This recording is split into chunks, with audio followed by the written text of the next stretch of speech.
चलो, तो आज हम वेव ऑप्टिक्स का लेक्चर 2 डिस्कस कर रहे हैं, जिसमें बहुत इंपॉर्टेंट टॉपिक है इंटरफेरेंस ऑफ वेव्स और यंग्स डबल स्लिट एक्सपेरिमेंट। बेटा, यंग्स डबल स्लिट एक्सपेरिमेंट से बहुत क्वेश्चंस देखे गए हैं, but Young's double slit experiment अपन 2 पार्ट में पढ़ेंगे। आज हम बेसिक सीखेंगे, क्योंकि पता है मैं नहीं चाहती कि यंग्स डबल स्लिट एक्सपेरिमेंट में आपको कॉन्सेप्ट में इशू लेके जाओ, क्योंकि कंसेप्चुअल क्वेश्चन आ सकते हैं। ठीक है, तो 24 नवंबर आज है, आज अपना लेक्चर है। बताओ, देखो इसका ऑब्जेक्टिव क्या है, सिंपल है। आज हम मैथमेटिकल ट्रीटमेंट सीखेंगे इंटरफेरेंस ऑफ वेव का, जिसका एक पोर्शन मैं आपको ऑलरेडी करा चुकी हूँ, बट स्टिल हम आज फिर से करेंगे। ठीक है, यंग्स डबल स्लिट एक्सपेरिमेंट हम इस लेक्चर। हाँ जी बेटा। मैम सर, रे ऑप्टिक्स हमारा टेस्ट मारा था, मैं उसमें वे ऑप्टिक्स भी आएगी साथ में? नहीं बेटा, देखो सिलेबस आपके वो टेस्ट पेन में साथ शेयर्ड है, ठीक है, आप चेक करो वहां पे। एंड ऑब्वियसली आज हम रीडिस्ट्रीब्यूशन ऑफ एनर्जी, ये सब चीजें पढ़ेंगे, which are very important for our NEET exam. अगर मैं आपको इसका वेटेज बोलूं, एक सेकेंड, तो 1 से 2 क्वेश्चन आप एक्सपेक्ट कर सकते हो। मतलब ये लास्ट 5 इयर्स में नहीं, ये मैं पर ईयर का बता रही हूँ आपको। ठीक है, हर साल आता है क्वेश्चन, तो काफी इंपॉर्टेंट है इस चैप्टर से, राइट, इस टॉपिक से। पहले कुछ असेस कर लेते हैं कि आपने लास्ट क्लास का कुछ थोड़ा बहुत याद है कि नहीं। तो बताओ क्या आंसर है इसका। वेव इंटरफेरेंस के कॉन्सेप्ट के हिसाब से कंस्ट्रक्टिव इंटरफेरेंस कब होता है, बताइए। 4 ऑप्शन मैं आपको पोल दूंगी, कोई माइक ऑन करके या चैट में नहीं बताएगा प्लीज। ठीक है, मैं आपको पोल लॉन्च कर रही हूँ, प्लीज उधर बताना। Just think about it and then answer मी।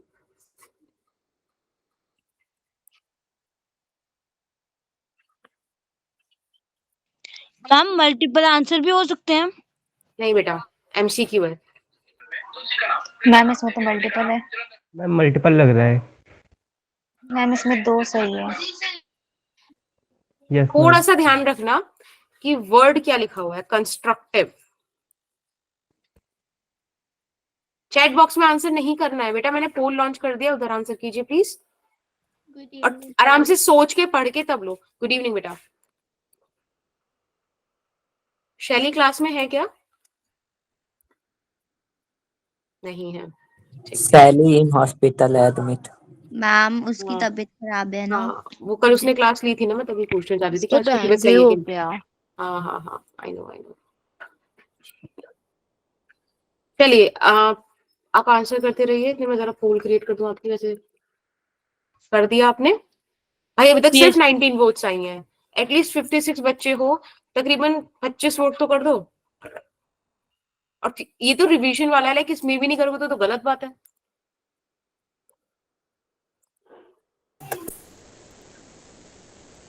मैं सिर्फ 1 मिनट और दे रही हूँ, और उसके बाद फिर आपका टाइम होता है खत्म इस क्वेश्चन को सॉल्व करने का। चलिए, टाइम हुआ। 31 वोट्स आ गए, that's nice. I show the result to everyone. I guess आपको दिख रहा होगा कि सबसे ज्यादा वोट बच्चों ने ए को दिया है। नो मैम, हमें शो नहीं हो रहा। देखो एक बार पोल पर शो हो रहा होगा। मैम हो रहा है। हाँ, यस मैम हो रहा है। So the question is, just give me a second, कि वेव, देखो ये बोल रहा है कंस्ट्रक्टिव। कंस्ट्रक्टिव का मतलब है ब्राइट। ठीक है, बस ऐसे।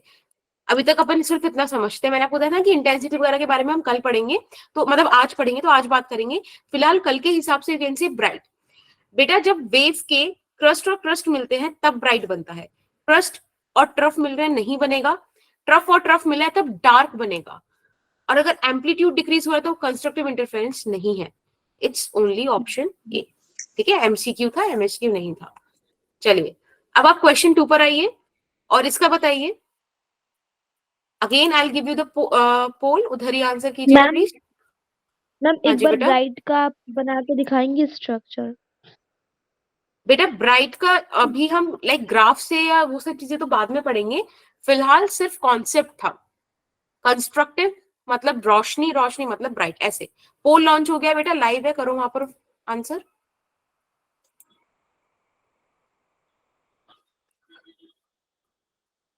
अभी 8:43 हो रहा है, 8:44 तक आप लोग कर लीजिए बस। ठीक है, इतना टाइम नहीं लगाना इस पर। मैम हो गया। That's cool. अभी वोट्स आ नहीं रही अच्छे से। मैम हाँ हो गया। हाँ हाँ, ठीक है ठीक है ठीक है। मैम आपसे एक चीज पूछनी थी। आदित्य, हाँ ओके, एक सेकेंड। आदित्य बेटा अपना नेट रिफ्रेश कीजिए, मैंने भी ज्वाइन किया हुआ है, मुझे शो हो रहा है। मैम मुझे तो वॉइस ही नहीं आ रही थी तो मैंने अपडेट करके फिर ज्वाइन। हाँ लाइक ठीक है, अभी टाइम है थोड़ा सा, आप लोग प्लीज आंसर कीजिए जल्दी से, सोचिए, मतलब टाइम होगा, चलिए टाइम भी खत्म, बट दैट्स कूल। इस टाइम नंबर ऑफ वर्ड्स बढ़ी हैं भाई, सेकंड्स में काम चलता है ना, मिनट में दिखा रहा था। ठीक है, एक बार देखते हैं इसका आंसर क्या होगा। क्वेश्चन कह रहा है इनमें से कौन से स्टेटमेंट में हाइगन्स प्रिंसिपल बताया जा रहा है। भाई बहुत सिंपल है, wave always travels in a straight line, तो रे की प्रॉपर्टी है। Speed of light depends on the medium it is travelling through, ठीक है। वेव्स के ना, ये तो गलत है, लेकिन जो हाइगन्स प्रिंसिपल के साथ सबसे सही ऑप्शन जाता है that is a. Option A, क्योंकि इसी पर तो वो काम कर रहा है। चलिए क्वेश्चन थर्ड पर आइए।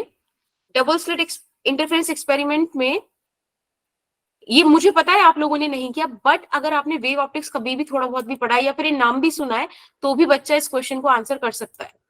मैम पोल। पोल लॉन्च हो चुका है बच्चे, और अभी टाइम हो रहा है 8:44, 8:45, 45 ही ले लो, मैम 45 हो गया। हाँ तो ठीक है, थोड़ा सा लाइक इट इज 46 तक कर लो। मैम आपने इसका लॉन्च कर दिया? हाँ बेटा पोल लॉन्च कर दिया। मैम हो गया। कूल। देन मैम प्रॉपर्स बैच के बच्चे भी है ना, अगर है तो प्लीज हैंड रेज कर दो। मैम हमारी रेगुलर क्लास के बच्चे ने हैंड रेज कर रखा है। हाँ तो भाई हटा दो आप जरा। ओके अंजलि है। कूल, मैम मुझे आपसे एक चीज पूछनी है। दो पूछो। मैम जो mechanical properties of solid test में आ रहे हैं, मैम हाँ एमपीजी में से कुछ के 10 ही क्वेश्चन है, बाकी क्वेश्चन में मतलब कहाँ पे करें? क्या?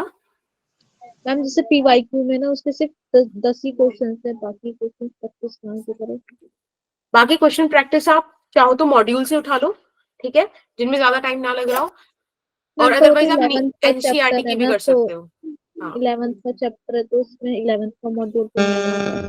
तो बेटा आप मेरी बिटली शीट पे से उठा लो ना, बिटली शीट पे अपडेटेड है वो 11th वाले बच्चों के लिए, और ओके। वहां पे वो करवा भी दिया मैंने चैप्टर। अगर किसी को थोड़ा बहुत थ्योरी पढ़ना हो तो थ्योरी पे भी देख लेना। हाँ Gayatri, offline test OMR sheet पर होगा, ठीक है। लास्ट के 10 मिनट्स में they will give you the मतलब फोन वगैरह के, if you want to answer I think, बाकी I am not sure much. Question number third, poll end कर रही हूँ मैं, टाइम हो गया है। बहुत बढ़िया, मतलब like number of votes increase हो रही है, that is what matters to be very honest. सही और गलत तो मैं भी आपको बताऊंगी। देखो डबल स्लिट इंटरफेयर ये पढ़ा है आपने, देखो सब चीजें तो यहीं पे खुद ही लिखी हुई है ना, right? Yes ma'am. Yes ma'am. Yes, तो मैंने इसीलिए बोला था कि भले ही आज का हमारा टॉपिक है, पर ये एक ऐसी चीज है जिसके बारे में हर बच्चा जानता है ऑलरेडी, ठीक है। मैम इसका आंसर कौन सा होगा फिर? Interference, right? Yes ma'am. Yes ma'am, मेरा ठीक है। दैट्स कूल, मेरा भी सही है बढ़िया बढ़िया। मैम, मेरा भी करेक्ट है। क्या बेटा? मैम सी एक है मिनट ना? जरा, हाँ एक मिनट जरा, मेरा ये वो नहीं चल रहा है, एक सेकंड रुको बस, एक मिनट। मैम क्वेश्चन में लिखा था इसका आंसर। हाँ जी बेटा, वही मैं कह रही थी कि कोई नहीं करेगा तो भी हो जाएगा। यस, चलिए एक बार ये वाला क्वेश्चन और कीजिएगा फटाफट से, लाइक इसको मैं टाइम नहीं दे रही। क्वेश्चन फोर्थ का मैं पोल लॉन्च कर रही हूँ, फटाफट से आंसर करो। 48 तक, 1 मिनट का टाइम है बस, come on. Cool, I got 1 vote. Done ma'am, मैंने किया। हाँ अब फ्री हो गए हैं। बढ़िया बढ़िया बढ़िया, मैंने कर दिया ma'am. good. Question is, what is the result of destructive interference when between two waves? Very good. जल्दी जल्दी जल्दी जल्दी, come on come on. Ma'am मेरे में लास्ट है। क्वेश्चन आने चाहिए एमटी में। नहीं नहीं नहीं, तो conceptual है, but the thing is, see, इतना easy question है फिर भी लोग गलत क्यों कर रहे हैं? मतलब लाइक ये तो बहुत बेसिक चीज है, मतलब मैक्सिमम वोट सही पर है, बट आई एम आस्किंग कि बची हुई गलत पे कैसे जा रही हैं? मैम टेस्ट में भी 2-3 क्वेश्चन से डलवा दिया। नो, चलो पोल एंड होता है. You can see the results. It's decrease in amplitude, right? Ma'am yes Question 5th. What condition is necessary for constructive interference to occur between two waves? Ma'am poll दे दिया. एक second.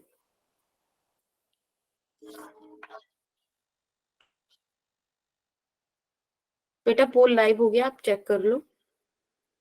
मेरा हो है. गया. हो गया done ma'am. Ma'am done. Ma'am इस टेस्ट में बहुत आपका सपोर्ट की बहुत जरूरत है मैम. बिल्कुल. मैम सच्ची में. मैम मेरा तो वो मैम झूठ सही में बता कब रहा हूँ होती मैम. है? तुम्हें हमेशा होती है. नहीं मैम पहली बार बहुत मैम जरूरत आपके है, बिल्कुल नहीं कैमरा पढ़ रखा को मैंने. क्या हो गया? अब अरे मैं अंटी तो वाले आज भी क्या दूंगा, मैम ने मैम पढ़ाया. आज आपका कैमरा ऑफ है.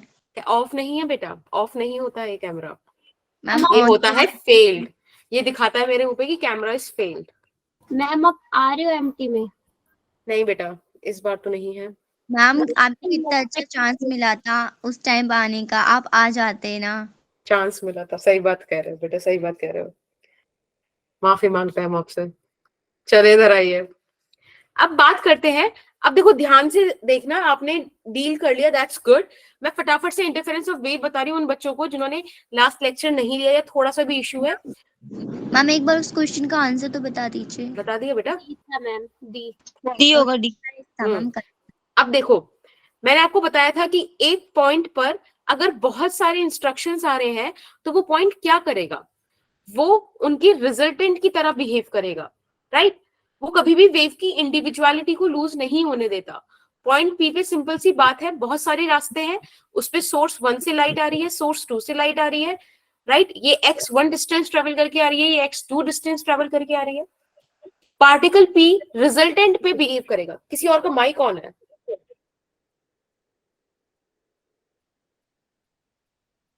Yes, now it's good. ठीक है, मैंने आपको बताया था कि जो पार्टिकल P है उसका नेट डिस्प्लेसमेंट दोनों वेव्स के डिस्प्लेसमेंट के वेक्टर सम के बराबर होगा. This is nothing but the superposition principle, right? इतना हमारा डिस्कशन हुआ था. अब जब आपने सुपरपोजिशन प्रिंसिपल यहाँ पे लिख दिया तो दिक्कत आती है कि भाई y1 y2 क्या है? तो y1 y2 are the displacements of the wave. इसके लिए आपको वेव का इक्वेशन याद होना चाहिए जो आपने किसी जमाने में 11th में पढ़ा था. याद है? अभी फरवरी में तो पढ़ा था मैम. वही जमाने ही हो गए भाई, तुम 2 दिन की बात याद ना रखो. So y1 is the displacement, a1 is the amplitude, and this thing in the bracket is called phase. इस फेज का सबसे ज्यादा रोल है इस पूरे चैप्टर में. इस फेज पर ही ये बात डिपेंड करेगी कि कहाँ आपको ब्राइट मिलेगा या कहाँ आपको डार्क मिलेगा. ठीक है, y2 हो जाएगा आपका a2 sine omega T minus के x2. अगर आप ये इक्वेशंस देखो, आप इसमें प्लस लगा दो, कोई इशू नहीं है. अगर आप ये इक्वेशंस देखो, क्योंकि मैंने लास्ट क्लास में प्लस से कराया था इसलिए मैं प्लस से करा रही हूँ, तो आपको ये समझ में आ रहा है कि ओमेगा और के मैंने दोनों के लिए ही क्या रखा है? सेम रखा है, राइट? बेटा ओमेगा होता है 2 पाई न्यू, के होता है wave number which is 2 pi by lambda. Is that fine? Yes ma'am. ठीक है, मैंने आपको बताया था कि रिजल्टेंट एम्पलीट्यूड आप निकाल सकते हो, दोनों को ऐड करा दो, एज सिंपल एज दैट. ठीक है, हमने ऐड करा दिया, कोई इशू नहीं है.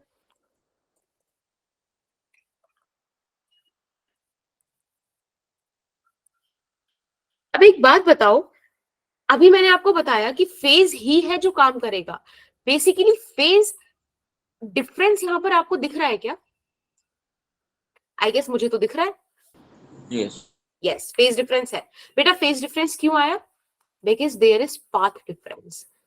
कितना सिंपल सी बात है भाई, रास्तों में डिफरेंस है ना. सोर्स 1 ने x1 डिस्टेंस ट्रेवल किया, सोर्स 2 से निकली वेव ने x2, तो there is path difference, therefore there is a phase difference. ये बिल्कुल एक दूसरे से कनेक्टेड है, एक दूसरे का इफेक्ट है, एक दूसरे को एक्सप्लेन करता है. अब सबसे पहले आप फेज डिफरेंस निकालिए. फेज डिफरेंस को आप फिजिक्स में पाई से रिप्रेजेंट करते हो, ठीक है? And this is nothing but omega T plus के एक्स1. ये फर्स्ट वेव का फेज हो गया, माइनस ओमेगा टी प्लस के x2 ये सेकंड वेव का फेज डिफरेंस हो गया। आपने इसे सॉल्व किया, it is x1 minus x2। आप देखो ये x1 माइनस x2 क्या है, पार्ट डिफरेंस ही तो है, राइट? यही मैं बोल रही थी कि पार्ट डिफरेंस और फेज डिफरेंस एक दूसरे के आप कॉम्प्लीमेंट्री टर्म्स बोल सकते हो, ठीक है बेटा? मैंने आपसे फिर बात की थी कि जब भी फेज आपके सामने आए तो एक छोटी सी कोशिश दिमाग से करा करो, कि मतलब दिमाग को बोला करो कि भाई जब भी फेज आए ना, मुझे एक बार फेजर डायग्राम का जरूर ख्याल दिला देना, ठीक है? क्योंकि फेजर डायग्राम आपको यहाँ पे काफी हेल्प कर देगा। मैंने आपको फेजर डायग्राम ऑल्टरनेटिंग करंट में पढ़ाया था। Yes ma'am. उस हिसाब से बच्चे, if this is A1, this is A2, A1 और A2 के बीच ही तो फाई का डिफरेंस है, राइट? थोड़ा सा इधर बना देते हैं।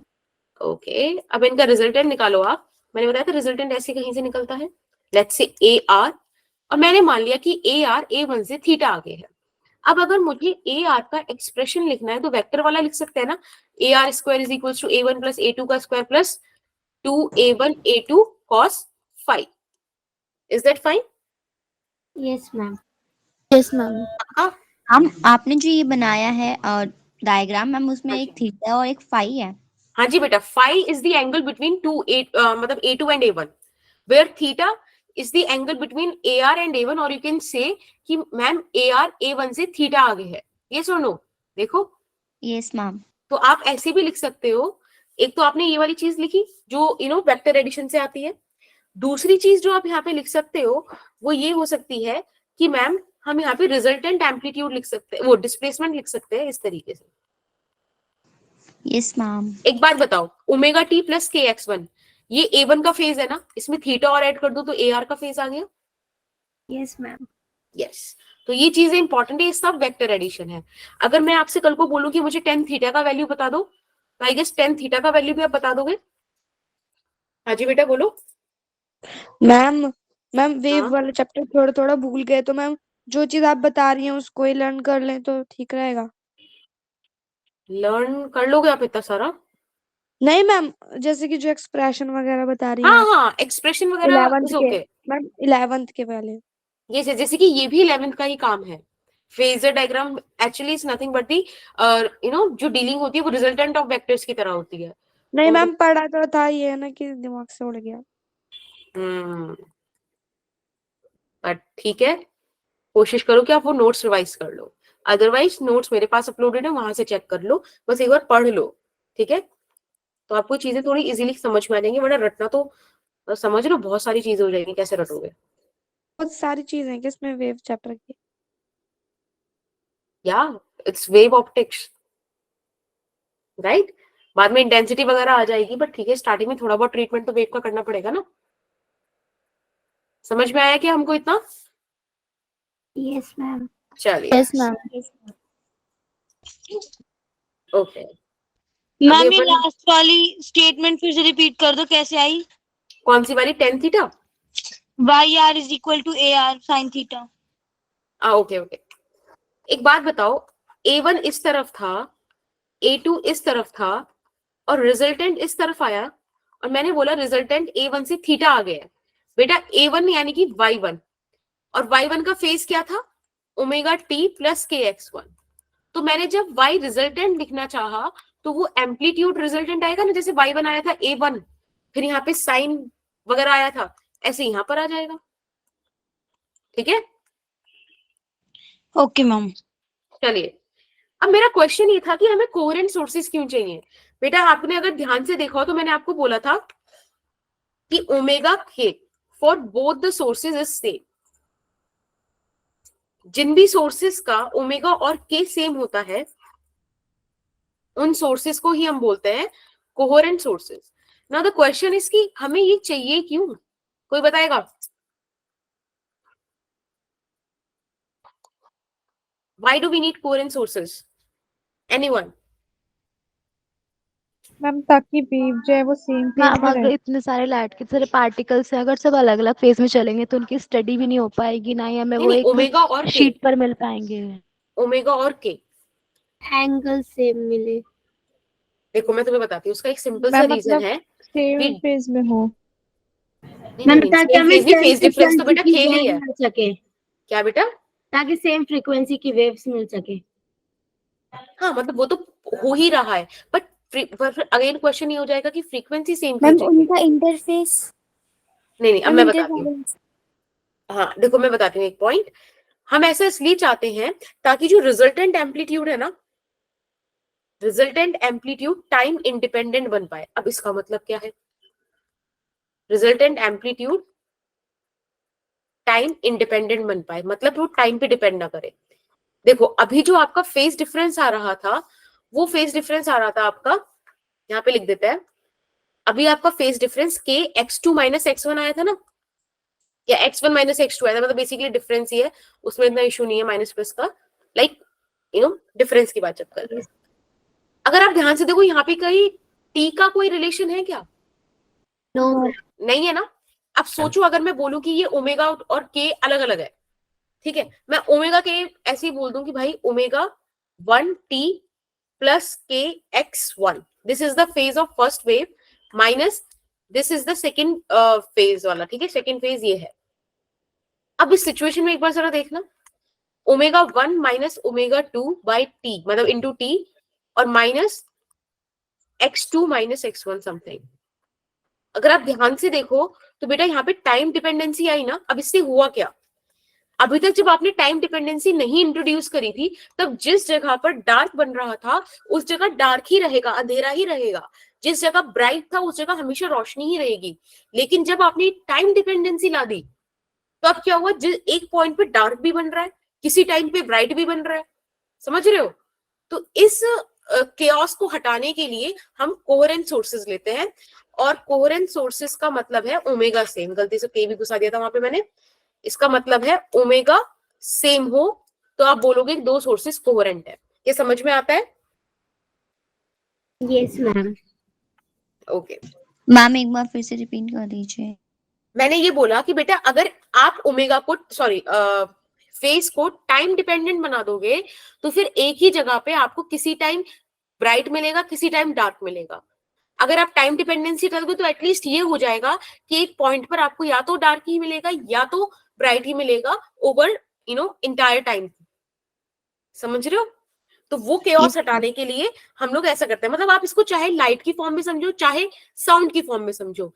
साउंड की फॉर्म में ऐसे समझ सकते हो कि अगर टाइम डिपेंडेंसी नहीं है उस केस में एक पॉइंट पे अगर लाउड है तो लाउड ही रहेगा, एक पॉइंट पे अगर आवाज नहीं है तो आवाज नहीं रहेगी। लेकिन अगर आप टाइम डिपेंडेंसी ला दोगे तो कभी आपको साउंड आएगी, कभी आपको कम आएगी, कभी आपको बहुत ज्यादा आएगी। ठीक है, तो ये वाली चीज हटाने के लिए we did this. Is that okay? Yes ma'am. चलिए अब एक बहुत इंपॉर्टेंट रिजल्ट निकालते हैं, and that result is intensity का फॉर्मूला। देखो मैंने जिन बच्चों ने लाइक मुझसे पढ़ा था 11th में, उनको मैंने प्रूफ करके दिखाया था। फिलहाल मैं प्रूफ करने में अपनी एनर्जी अभी नहीं लगाती। आप सिंपल याद रखो कि इस तरीके का फॉर्मूला आता है इंटेंसिटी ऑफ वेव के लिए। इंटेंसिटी मैंने आपको ईएम वेव में पढ़ाया था, याद है? Amount of energy crossing per unit area and per unit time. Intensity of wave का फॉर्मूला ये आता है। अब एक बात बताइए, अगर मैं आपसे बोलूं, अगर किसी भी बच्चे को डाउट हो तो प्लीज बता देना कि डेंसिटी और वी ये सेम है। क्यों सेम है? बताओ क्यों सेम है? क्योंकि भाई मीडियम सेम है। एक सेकेंड, समझ में आ रहा है ये सेम क्यों है? क्योंकि मीडियम सेम है। जब आप मीडियम ही चेंज नहीं करोगे तो डेंसिटी और वी क्यों चेंज होगा? और दूसरी चीज मैंने बोला आपसे कि फ्रीक्वेंसी सेम है। और फ्रीक्वेंसी सेम क्यों है? क्योंकि फ्रीक्वेंसी एक सोर्स डिपेंडेंट टर्म है और मैंने through out the picture source he change नहीं किया। अब अगर आप इस हिसाब से देखो अंडर दीज कंडीशंस तो क्या इंटेंसिटी इज इक्वल्स टू के ए स्क्वायर नहीं आ रहा? Yes ma'am. यानी कि intensity is directly proportional to the square of amplitude. बहुत ज्यादा यूज है इस बात का। बहुत सारे क्वेश्चंस आते हैं इंटेंसिटी के रेशियो के ऊपर जो सिर्फ इसी बात पर डिपेंड करता है। याद रखोगे? Yes ma'am. मैम ये रो के बाद क्या लिखा है? बी, स्पीड या वेलोसिटी बोल दो आप इसको ना। Okay ma'am. ओके, अब आप देखो अभी आपने पढ़ा था कि a square r is equals to density है। हाँ जी, a square r is equals to a square 1 plus a square 2 plus 2a1 a2 cos phi। पढ़ा था आपने अभी रिजल्टेंट एम्पलीट्यूड का एक्सप्रेशन। Yes ma'am. इसमें मैं अगर एक सेकंड बेटा, इसमें अगर मैं ये वाली चीज यूज करूं कि इसको मैं a स्क्वायर में k का मल्टीप्लाई करा दूं, मतलब हर जगह k का मल्टीप्लाई करा दूं, तो क्या इस टर्म को ऐसे लिखा जा सकता है IR I1 I2 2 under root I1 I2 cos phi, yes ma'am. है ना। अब एक बात बताओ, ये I1 I2 तो समझ में आता है, दो सोर्सेज हैं, दो इंटेंसिटीज हैं, मिल रहे हैं तो इंटेंसिटीज मिलेंगी, but this 2 root I1 I2 cos phi, ये जो चीज है ना, इसी को बोलते हैं interference term. Yes ma'am. Right, ठीक है, याद रखना इस चीज को। समझ में आई हाँ बेटा। मैम ये 2 अंडर रूट I1 I2 कैसे आया?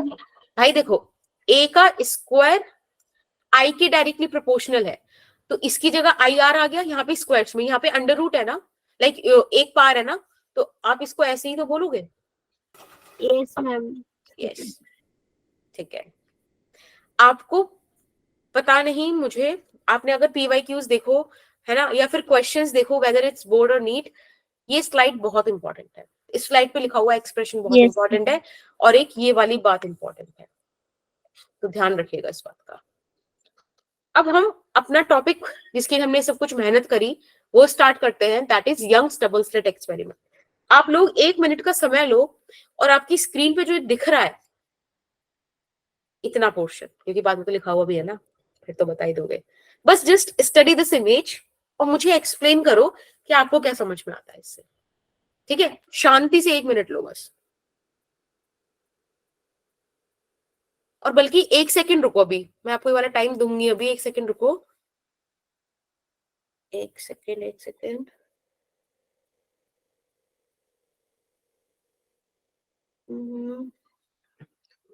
Okay, this is your 14th slide. 1 minute रुको, मैं ये वाली जो स्लाइड है ना, इसमें मैंने सिर्फ आपको वही सेम चीज बताई थी, एक बार इसको हटा दूं मैं। Yes ma'am. ठीक है, ये मैं ऑलरेडी बता चुकी हूँ। एक्चुअली थोड़ा सा ना पैटर्न चेंज हुआ है स्लाइड का, तो स्पेस का मुझे आइडिया नहीं रहा था। या 1 सेकंड रुको बस।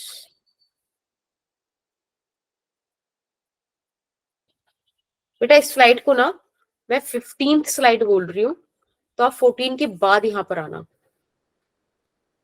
ठीक है, काफी हाईलाइट करके लिख दिया है। मैम जिसके पीछे वाला आपने लिखा था IR, वो कहाँ गया? क्या ये रहा ना, ठीक है, यस।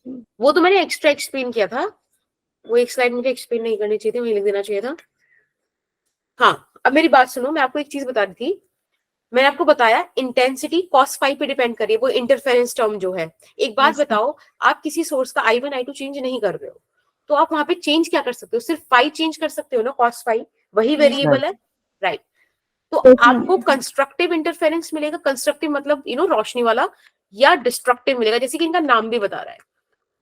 तो ये चीज इस बात पे डिपेंड करेगी कि phi का वैल्यू क्या है। कंस्ट्रक्टिव के लिए इंटेंसिटी होती है मैक्सिमम, डिस्ट्रक्टिव के लिए इंटेंसिटी होती है मिनिमम। बेटा सिमिलरली एम्पलीट्यूड रिजल्टेंट का ये होगा मैक्सिमम और यहां होगा मिनिमम। ओके, हाँ बेटा। Yes ma'am. मैम ये कंस्ट्रक्टिव और डिस्ट्रक्टिव होता क्या है? बेटा जब वेव्स मिलकर रोशनी दें, ब्राइट फ्रिंज मतलब ब्राइट करें तो कंस्ट्रक्टिव इंटरफेरेंस, जब इंटेंसिटी मैक्सिमम करें तब कंस्ट्रक्टिव इंटरफेरेंस, जब मिनिमम करें तब डिस्ट्रक्टिव, राइट। दो वेव्स मिलके जरूरी नहीं है कि आप दो टॉर्च जला दो और हमेशा आपको रोशनी ही मिले। जब आप एक सर्टेन कंडीशन, एक सर्टेन सेटअप ट्राई करते हो, तो आपको दो रोशनी के मिलने पर भी अंधेरा मिल सकता है, दैट इज इंटरफेरेंस। ठीक है, तो कंस्ट्रक्टिव जब होगा तब मैक्सिमम मिलेगा, ब्राइट स्पॉट मिलेगा, और जब डिस्ट्रक्टिव होगा तब आपको मिनिमम मिलेगा। बेटा अगर आई मैक्सिमम है तो उसका सिंपल सा मतलब है कि cos फाई का मैक्सिमम वैल्यू आपको कंसिडर करना है, आपको cos फाई को 1 कंसिडर करना है, पॉजिटिव 1। अब ये बताओ ये कब कब होता है, +1 कब कब आती है cos फाई 0 की? डिग्री 0 डिग्री पे। मैम 0 पे। प्रियांशु है क्लास में? ओके हाँ बताओ। 0 डिग्री पे आती है। 0, 2 पाई है ना, और भी बहुत सारी वैल्यूज पे आती है ना, 4 पाई, ऐसी Yes, बहुत ma'am. सारी वैल्यूज। यानी कि अगर फाई की वैल्यू n पाई है, 2n पाई, तब आपको कंस्ट्रक्टिव इंटरफेरेंस मिलेगा। क्या ये बात समझ में आती है? Yes ma'am. रट ली जाए ये बात, ठीक है। अगर आपको मैं बोलूं कि बेटा फाई आपके पास है, यानी कि फेज डिफरेंस आपके पास है, जरा मुझे पार्ट डिफरेंस के बारे में बताना। तो आपने अभी खुद निकाला था ना कि k x1 minus x2 is equals to phase difference. This Yes. k is nothing but 2 pi by lambda, ठीक है, and this is nothing but delta x is part difference. तो ये आपके पास टर्म आ गया। मुझे मैंने बोला पार्ट डिफरेंस के बारे में जरा बताना, तो आपने फाई की जगह 2n पाई रखा। देखो आपके पास एक्सप्रेशन है phi is equals to 2 pi by lambda into path ma'am difference. n lambda आएगा। Very good. 2n pi is equals to 2 pi by lambda into delta x। 2 pi से 2 पाई कैंसिल, और आपके पास delta x आ गया n lambda. बेटा delta x का value, पाई का value और constructive interference साथ में, ये तीन चीज मतलब भूलना मत जब तक ये वेव ऑप्टिक्स चल रहा है और नीट का पेपर कर रहे हो आप। समझ में आई? यस। अब दूसरी चीज, जब इंटेंसिटी मिनिमम है, इंटेंसिटी मिनिमम है मतलब cos फाई मिनिमम है। cos फाई का मिनिमम वैल्यू क्या होता है बेटा? 90 डिग्री। अच्छा, 0 -1 डिग्री। होता है, -1 नहीं होता। 180 यस कॉस तो पाई पे आता है। यस, तो फाई का वैल्यू या तो पाई होगा, या तो 3 पाई होगा, या तो 5 पाई होगा, कुल मिला के ऑड मल्टीपल ऑफ पाई, यानी कि 2n - 1 पाई। मेक श्योर करना n का वैल्यू 1 से शुरू होता हो। यहाँ पर n का वैल्यू 0 से शुरू होता है, क्योंकि यहाँ पे 0 है ना, वहां पे 0 इंक्लूडेड नहीं है। पाई का वैल्यू समझ में आया? 2n - 1 पाई। इसको एक डब्बे में बंद कर देते हैं ताकि आप याद रखो। अब एक बात बताओ, अगर मैं बोलूं पार्ट डिफरेंस बताओ। हम देखो आप ऐसे करोगे, 2n - 1 pi is equals to 2 pi by lambda into delta x। भाई यही तो एक फॉर्मूला है हमारे पास। पाई से पाई कैंसिल, और आपके पास पार्ट डिफरेंस आ गया लैम्डा बाय 2, 2n - 1 का, राइट? यानी कि odd multiple of lambda by 2। Is that okay? Yes ma'am. Yes ma'am. Again this term delta x वाला, ये फाई वाला और डिस्ट्रक्टिव, ये लाइफ में नहीं भूलना है, ठीक है? 2 मिनट स्लाइड दिखा। बिल्कुल, प्लीज लिख लो उसको। हम अभी अपने फोटो दिखाई थी वो दिखाना। हाँ फोटो अभी दिखाएंगे, वो एंड में आएगी ना, अभी अब स्टार्ट होगा फोटो वाला काम। Okay ma'am. ओके हो गया? नो नो मैम कर रहे हैं। हाँ कर लो, तो मुझे बता देना बस, ठीक है? सबको समझ में आया ना? कोई प्रॉब्लम तो नहीं आई इस पॉइंट में? क्योंकि इसी से फिर आगे कहानी चलेगी, इंटरफेरेंस डिफ्रैक्शन सब जगह। मैम ये डिस्ट्रक्टिव वाला एक बार रिपीट कर दो।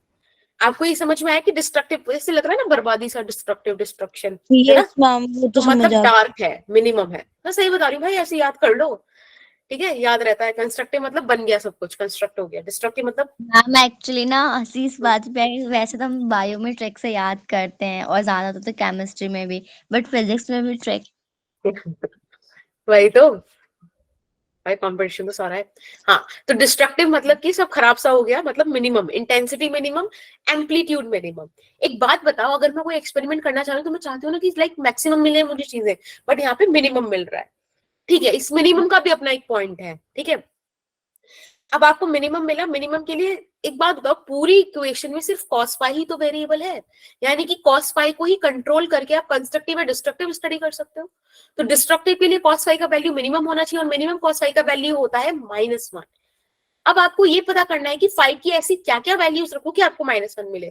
तो मैंने बोला पाई रखो, 3 पाई रखो, 5 पाई, 7 पाई, 9 पाई, 11 पाई, हर ऑड मल्टीपल ऑफ पाई पे आपको -1 का वैल्यू मिलेगा।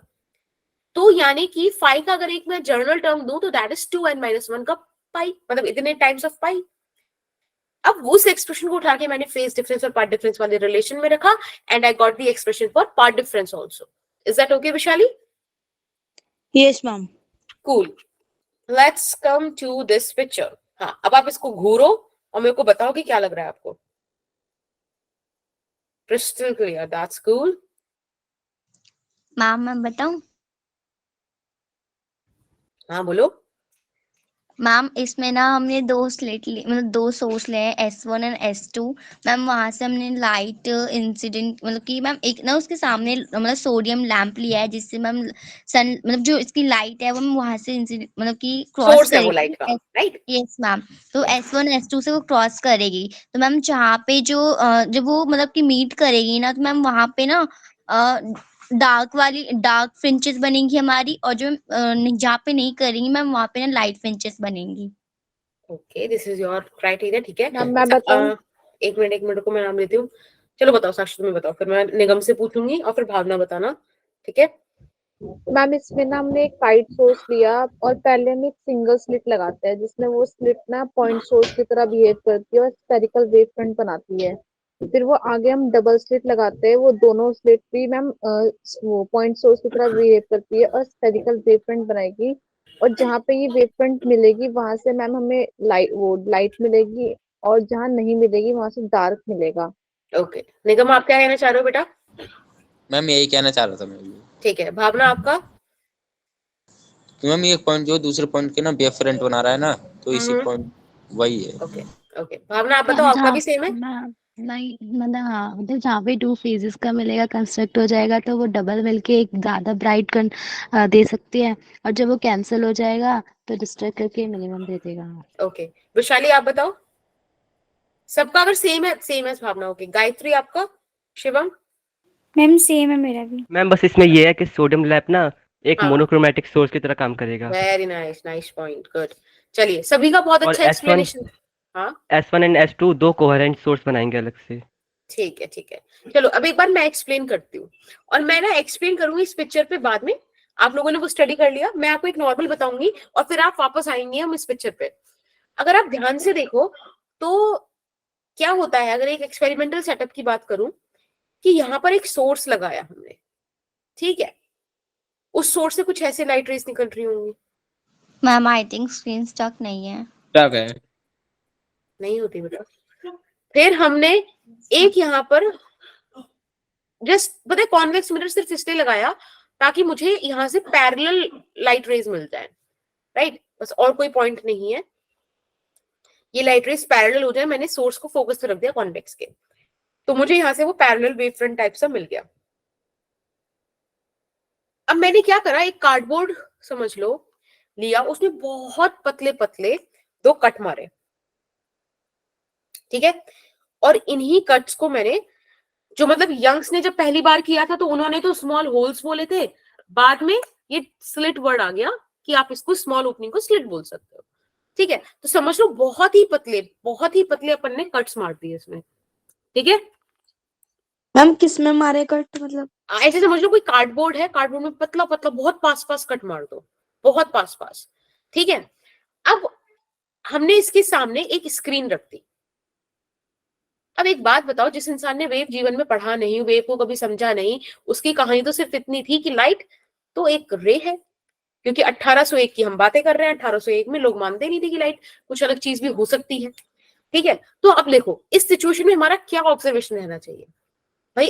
अगर आपने पूरा तरफ से लाइट ब्लॉक कर रखी है तो कहानी ये बननी चाहिए कि यहाँ से लाइट निकल के यहाँ ब्राइट करे, यहाँ ब्राइट करे, राइट? बाकी हर जगह डार्क रहे। पर जब ऐसा करा गया तो हमने क्या देखा कि भाई यहाँ तो ब्राइट मिल रहा है बिल्कुल बीचों बीच, और ब्राइट खाली यही नहीं, हर जगह ब्राइट चीजें पहुंच रही है, मतलब डार्क भी है बट ब्राइट भी ये नहीं है कि लाइक सिर्फ इन्हीं पोजीशंस के सामने था, कभी यहाँ पर भी मिला, लाइक एक पैटर्न सा मिला। Now this is weird, this is something which nobody expect ना, बिकॉज हमको लग रहा था कि भाई लाइट तो वे रे है, सीधी लड़के सीधा अपना वो इमेज वो बनाए, ब्राइट करे। बट ये जो बिजार सा चीज हुआ ना, ये वाली चीज देख के लोगों को ऐसा लगा कि भाई ये क्या हो गया। तब 1801 में यंग्स डबल स्लिट ने वेव वाला कॉन्सेप्ट इंट्रोड्यूस किया था।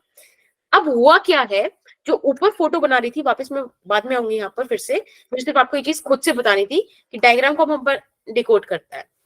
तो ये एक सोर्स है जिससे हमने इस तरीके से पैरेलल या एक दूसरे के पैरेलल, बिल्कुल स्ट्रेट लाइट रेज भी नहीं, अगर स्ट्रेट के बोलो तो परपेंडिकुलर बोल दो बेटा। वेव फ्रंट कुछ इसके परपेंडिकुलर आ जाएंगे ना, ये आपने प्लेन वेव फ्रंट भेजे। हुआ क्या, ये जो लाइट का वेवलेंथ है ना इज इन एंगस्ट्रोम्स, मैंने आपको बताया था। तो ये जब इन स्मॉल होल से मिला, ये स्मॉल होल्स का जो डायमेंशन है ना बेटा, ये भी एंगस्ट्रोम में ही है। मैंने बोला था ना बहुत हल्का सा कट मार दो। तो ये जब सेम तरीके से आया तो मैंने आपको बताया था ये वेव की तरह बिहेव करता है। ये प्लेन वेव फ्रंट इस तरीके से स्फेरिकल वेव फ्रंट हो गए, ठीक है। दो अलग अलग जगह से लाइट जा रही है ना, तो ये दो डिफरेंट सोर्सेज की तरह बिहेव करे। क्यों हमने ऐसा करा, ताकि कोहेरेंट सोर्सेज जैसी चीज ला पाए। भाई सेम सोर्स से निकलती हुई वेव्स यहाँ पे लड़ रही हैं, फ्रीक्वेंसी सेम हो गई ना। Yes ma'am, yes ma'am. तो अब यहाँ पे जब लाइट मिली, तो अब दो लाइट के मिलने से आप ये देखो कि कॉन्सेप्ट कितना वियर्ड है। दो लाइट के मिलने से अंधेरा भी हो रहा है। This is the absurd thing. Yes ma'am, this is something nobody expect at that time. अभी भी आप लोगों को ना पढ़ाया जाए, ना दिखाया जाए, तो आप भी नहीं मानोगे।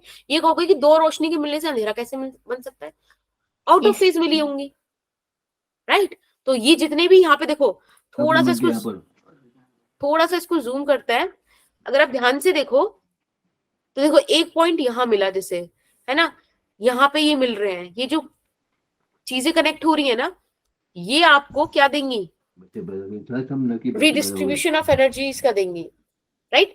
इसी पोर्शन को बोलते हैं रीडिस्ट्रीब्यूशन ऑफ एनर्जी। इसीलिए कभी इंटरफेरेंस अगर आपके पेपर में आए और साथ में रीडिस्ट्रीब्यूशन लिखा हो ना, तो समझ जाना ये वाली बात चल रही है। ओके, यहाँ पे एनर्जी रीडिस्ट्रीब्यूट हुई है। और फिर कुछ ना कुछ फिजिक्स उन्होंने अप्लाई करा और इस तरीके का स्पेक्ट्रम देखने मिला। पता है, अभी तो आप लोगों ने ऑप्टिकल, मतलब आपकी लैब में एक्सपेरिमेंट्स नहीं होंगे ऑप्टिक्स के, बट मैंने ऑप्टिकल इंस्ट्रूमेंट्स यूज करे हैं और मैंने इंटरफेरेंस पैटर्न्स देखा है, मतलब देखे हैं, डिफ्रैक्शन देखा है। बहुत ब्यूटीफुल चीज है, बहुत मजा आता है देख के, राइट। और बिल्कुल आपको ना, जितना आप ऐसे सोचो, देखो अभी अभय ने बोला था आई थिंक कि यहाँ पे मोनोक्रोमेटिक सोर्स होता है। मैम शिवम ने बोला था, okay। तो शिवम ने बिल्कुल सही बोला। मोनो मतलब हमारा दोस्त मोनू नहीं, मोनो मतलब सिंगल वन, हाँ, और क्रोमेटिक मतलब कलर। अभय बेटा आपका माइक ऑन रह गया है, जैसे लेजर लाइट होती है। बिल्कुल बिल्कुल।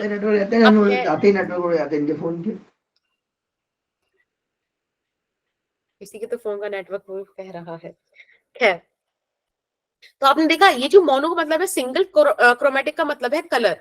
अब पता है जो ये सिंगल कलर क्यों बोल रहे हैं, ताकि आपको बहुत ब्यूटीफुल पैटर्न स्क्रीन पे देखने मिले।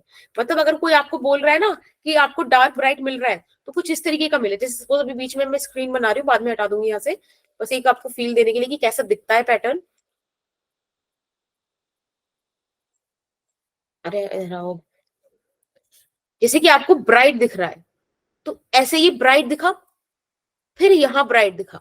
आप इजीली डिस्टिंग्विश कर पा रहे हो ना डार्क और ब्राइट के बीच।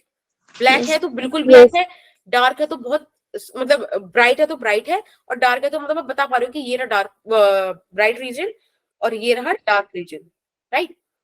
ये ब्यूटीफुल कॉन्ट्रास्ट आपको मिल पाए ताकि आप स्टडी कर पाओ बहुत सारे पैरामीटर्स को।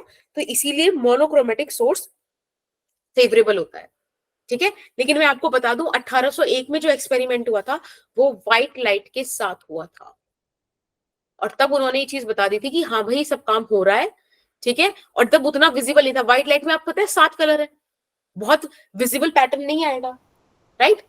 सबका अपना चीजें अलग है, एनर्जी अलग है, तो डिफरेंट वेवलेंथ अलग है, तो काम डिफरेंट होता है। बट ठीक है, व्हाइट लाइट में भी होता है, ऑब्जर्व किया, बताया, बाद में लोगों ने मोनोक्रोमेटिक लाइट पे उसको बहुत अच्छे से एक्सप्लेन किया। आई थिंक इसका थ्योरी इतना काफी है। चले आगे। Yes ma'am. मैम मैम जैसे रीडिस्ट्रीब्यूशन ऑफ एनर्जी वाला पार्ट जो है वो समझ नहीं आया। बेटा redistribution of energy is this thing. यहाँ पर आपने दो डिफरेंट वेव फ्रंट्स को, दो डिफरेंट वेव्स को मिलने का मौका दिया है। अब वेव का क्रस्ट भी मिलेगा, ट्रफ भी मिलेगा, ठीक है, फेज में भी मिलेंगे, आउट ऑफ फेज में मिलेंगे, और यही जो मिलकर एनर्जी रिडिस्ट्रीब्यूट करके पैटर्न देंगे, इसको ही रिडिस्ट्रीब्यूशन ऑफ एनर्जी बोला, इस केओस को, ये जो आपको यहां दिख रहा है, ठीक है, this is the redistribution of energy. अब आप इस सेटअप पे वापस आ जाओ। कोई दिक्कत है क्या किसी को यहाँ पे इस बात में? No ma'am. ठीक है, नो मैम। ठीक है, ठीक है। अभी मैंने आप वेव के ट्रॉव और ट्रॉफ मिलेंगे तो मिनिमम होगा। हाँ जी बेटा,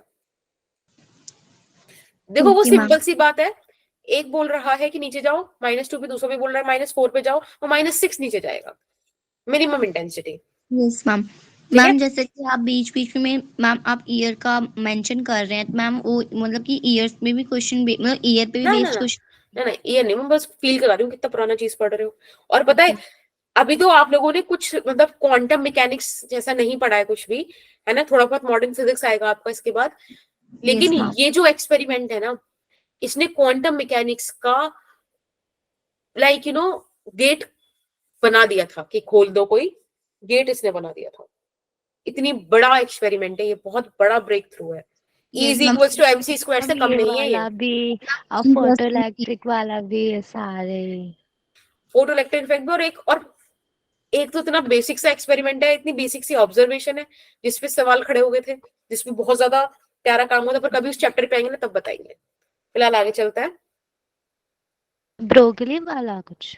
हाँ, ना ना ना ना, एक नेल था, नेल मतलब कील, वो लगातार जल रही थी और लगातार जलते हुए कलर चेंज कर रही थी। ऐसा क्यों हुआ? कलर चेंज मतलब wavelength black body change. Radiation. Yes black body radiation. Yes. तो अभी मैंने आपको दो कॉन्सेप्ट के बारे में बताया, ब्राइट और dark, right? Yes ma'am. Bright यानी कि अब आप इसको कनेक्ट करोगे कंस्ट्रक्टिव इंटरफेरेंस से। Yes ma'am. और इस बात में अब कोई भी बच्चा मुझे पीछे नहीं चाहिए, मुझे इस स्लाइड पे सारे बच्चे साथ चाहिए कि कंस्ट्रक्टिव इंटरफेरेंस से कनेक्ट करेंगे, कंस्ट्रक्टिव इंटरफेरेंस को मैक्सिमा से कनेक्ट करेंगे, और मैक्सिमा वाली चीज में हम कंस्ट्रक्टिव इंटरफेरेंस के साथ पार्ट डिफरेंस वाला कॉन्सेप्ट भी डालेंगे कि delta x is equals to n lambda. यहाँ पे साथ में हम ये भी लिख देंगे कि जो फेज डिफरेंस होता है वो 2n पाई के बराबर होता है, और n का वैल्यू 0, 1, 2 ये सब रखा जा सकता है। जब कोई मुझसे डार्क फ्रिंज बोलेगा, मैं बिना सोचे दूसरी बारी में साफ लिखूंगी कि ये डिस्ट्रक्टिव इंटरफेरेंस का रिजल्ट है, और डिस्ट्रक्टिव इंटरफेरेंस के बारे में लिखते ही मुझे पता चलेगा कि भाई ये तो मैंने पढ़ा था कि सब खत्म, मैक्सिमम मिनिमम बनेगा। और डिस्ट्रक्टिव इंटरफेरेंस को मैम ने बोला था कि कभी नहीं भूलेंगे कि पार्ट डिफरेंस भी कुछ होता है, विच इज दिस, और ऐसा ही कुछ फेज डिफरेंस के बारे में भी बोला गया था। याद रखेंगे आप लोग? Yes ma'am. ठीक है। तो इसी बात से आगे चल के हम अपने रिजल्ट्स को निकालते हैं, चीजों को निकालते हैं, ध्यान से समझना। हाँ जी बेटा। मैम स्लाइड दिखा दीजिए। हाँ। पता है थोड़ा सा मैंने बोला था ना क्लास एक्सटेंड करेंगे, तो थोड़ा सा एक्सटेंड करेंगे बिल्कुल, और बिल्कुल इसको ना अच्छे से समझना ताकि पार्ट 2 आपको और बढ़िया समझ में आए, क्वेश्चंस कराओ तो और मजा आए आपको उसे करने में, ठीक है? 3 ही चीज इसमें इंपॉर्टेंट है, ये यंग्स डबल स्लिट, एक आपका डिफ्रैक्शन, और तीसरा polarization. Yes ma'am. Ma'am done. Ma'am जैसे कि आप कुछ करवा, मैम आप एक स्लाइड में लिखवा देते हैं तो 2 मिनट, बस 1 मिनट रुक हाँ जाएगा। हाँ बिल्कुल बिल्कुल बिल्कुल, आप ना मेरे को बता दिया करो, कई बार क्या होता है कि मेरे दिमाग से निकल जाता है, मेरे को लगता है आप लोग अच्छे बच्चे नहीं हो और आप यू नो नोट्स पे डिपेंडेंट हो, तो आप मुझे बता दिया करो कि आप अच्छे हो। मैम पता है स्टार्टिंग में मतलब मुझे लगा कि आप मतलब रुक जाएंगे, फिर मैंने सोचा कि चलो बाद में मैम रुकेंगे तो कर लूंगी। मैम वो पता नहीं मेरा कौन कौन सा छूट गया है। अरे नहीं नहीं नहीं, कोई नहीं, मुझे बता देना, वैसे तो मैं नोट्स भी अपलोड कर दूंगी, ठीक है? अब ध्यान से देखना, मैं यहाँ पे कुछ कुछ पैरामीटर्स आपको बता रही हूँ। ये जो 2 स्मॉल ओपनिंग है, इनके बीच के डिस्टेंस को डी बोल रहे हैं, स्मॉल डी, और ये जो स्लिट से स्क्रीन के बीच का डिस्टेंस है, इसे कैपिटल डी बोल रहे हैं। Capital D. 95% 90 बल्कि 99% बुक्स यही बताते हैं, इवन क्वेश्चंस भी यही चीजें यूज करते हैं। तो आप लोग अभी ये मत करना कि इसको हम एक्स करेंगे उसको वाई करेंगे, बेकार में क्यों ही अलग करना, है ना? अब देखो, यस मैम, कॉम्प्लिकेशन बढ़ जाएगी। हाँ जी, बिल्कुल इसके सामने जहां पे सेंटर आ रहा है, मैंने क्या बताया था कि यहां पर तो आपको ब्राइट देखने मिला, और उसका रीजन अब आपको समझ में आएगा क्योंकि आपने कंस्ट्रक्टिव और डिस्ट्रक्टिव पढ़ लिया। भाई साहब देख रहे हो, यहां से एक वेव इधर से और दूसरी वेव इधर से। थैंक यू ममता। इन दोनों में चला हुआ डिस्टेंस सेम है, जितना डिस्टेंस इस वेव ने चला उतना ही डिस्टेंस इस वेव ने चला, मतलब path difference same. Path difference zero. 0। और बच्चे, अगर पाथ डिफरेंस 0 होता है तो कंस्ट्रक्टिव इंटरफेरेंस मिलता है, मैक्सिमम मिलता है, ब्राइट मिलता है। कनेक्ट हुआ क्या? Yes ma'am. Yes ma'am. Yes ma'am. और इसी पॉइंट पी पे आपको मिलता है सेंट्रल ब्राइट। बहुत डिमांड में है सेंट्रल ब्राइट, और डिफ्रैक्शन का तो और ज्यादा है, बट ठीक है, हर जगह इंपॉर्टेंस दे ही देंगे हम इसे। ठीक है, अब इंटरफेरेंस को लाने की जो कंडीशन है वो ये है कि जो कैपिटल डी है ना, वो बहुत बहुत बहुत बड़ा होना चाहिए स्मॉल डी से।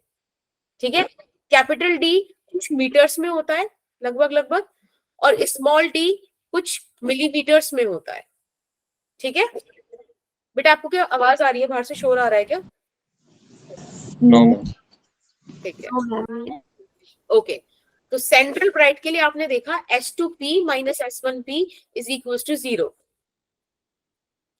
ओके, अभी शादियों का सीजन हो गया ना, तो यहाँ पे पटाखे लाइक लोग खुश हो फोड़े जा रहे हैं, फोड़े ही जा रहे हैं, रुक नहीं रहे। मैम अगर हमें साउंड आएगा तो हम बता देंगे आपको। क्योंकि मुझे कान में आ रहा है। Difference = this thing. ठीक है, चलो आगे, ये वाली चीज आप याद रखोगे। Yes ma'am. मैम रुक जाओ, अभी उतार रहे हाँ जी, हैं। हाँ बिल्कुल।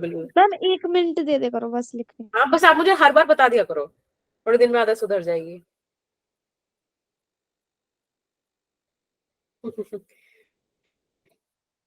मैम आपने सेंट्रल ब्राइट क्या बताया थे, रिपीट कर ये दीजिए। सेंटर में है ना, और ब्राइट है। ब्राइट क्यों है? क्योंकि पार्ट डिफरेंस 0 है। पार्ट डिफरेंस 0 है तो फेज डिफरेंस वाला वो मतलब मैक्सिमम फॉर्म हो गया। और S1 S2 monochromatic source of light. Ma'am बस इतना ही था। हाँ जी बेटा, अभी तो इतना ही है। अब इसके बाद मैं इसे किसी और पॉइंट पे ले जाऊंगी ना, तब पार्ट डिफरेंस आ जाएगा, और पार्ट डिफरेंस के आते ही फिर फेज डिफरेंस वगैरह चीजें आ गई। ठीक है, अभी नेक्स्ट स्लाइड पे धीरे धीरे हम इसको बिल्ड कर रहे हैं। Ma'am done. बल्कि मुझे आपसे एक चीज और पूछनी थी, मुझे याद दिला देना क्लास के एंड में। मैम आपको थ्योरी के रिलेटेड कुछ पूछना था हमसे। मैम वैसे भी हमें भी आपसे कुछ पूछना था। ओहो, हम यही करते रहेंगे, अब कोई करोड़पति नहीं बनेगा। ठीक है, ये रहा स्लिट 1, ये रहा स्लिट 2, और ये रहा आपकी स्क्रीन। ठीक है, और यहां से ये मैक्सिमा, सेंट्रल मैक्सिमा आपने बनाया, right. Let's say this is central bright point. Ma'am ये स्क्रीन क्या है मतलब? क्या बेटा? स्क्रीन, अब एक बात बताओ, आप पैटर्न किसी स्क्रीन पे तो उतारोगे ना, अच्छा मैम, जैसे जिसमें फोटो स्पेक्ट्रम आए, ये हिसाब से स्टडी करो उसको। हम टीवी वाली स्क्रीन सोच रहे हैं। नहीं, ऐसा थोड़ी कि फिर टाइगर से दिखा देंगे आपको। अब बात करते हैं। चलिए देखो, अब मैं कोई और पॉइंट लेती हूँ जहां पे पार्ट डिफरेंस आए, ज्यादा ही ऊपर चला गया।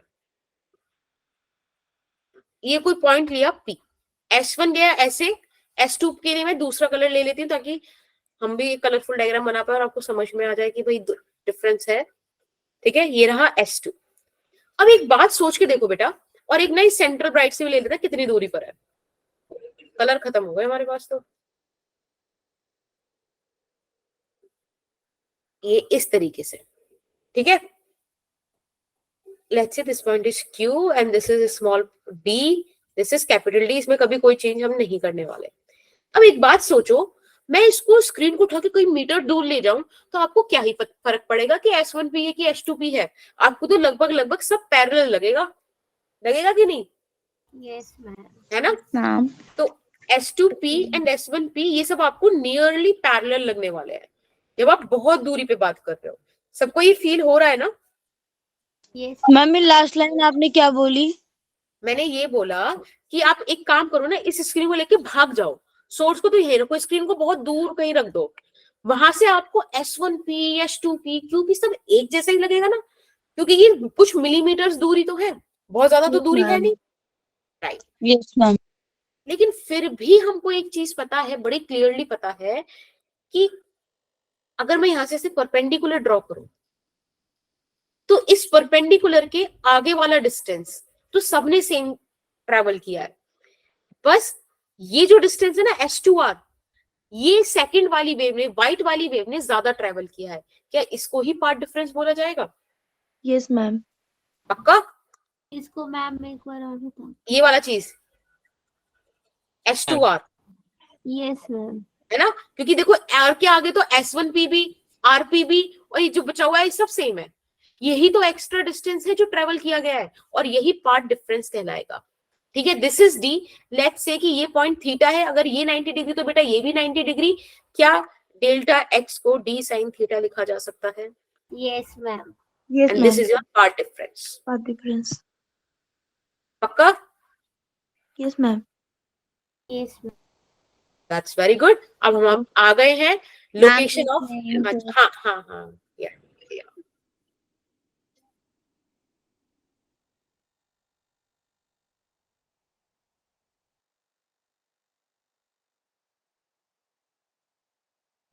हाँ गायत्री बोलो।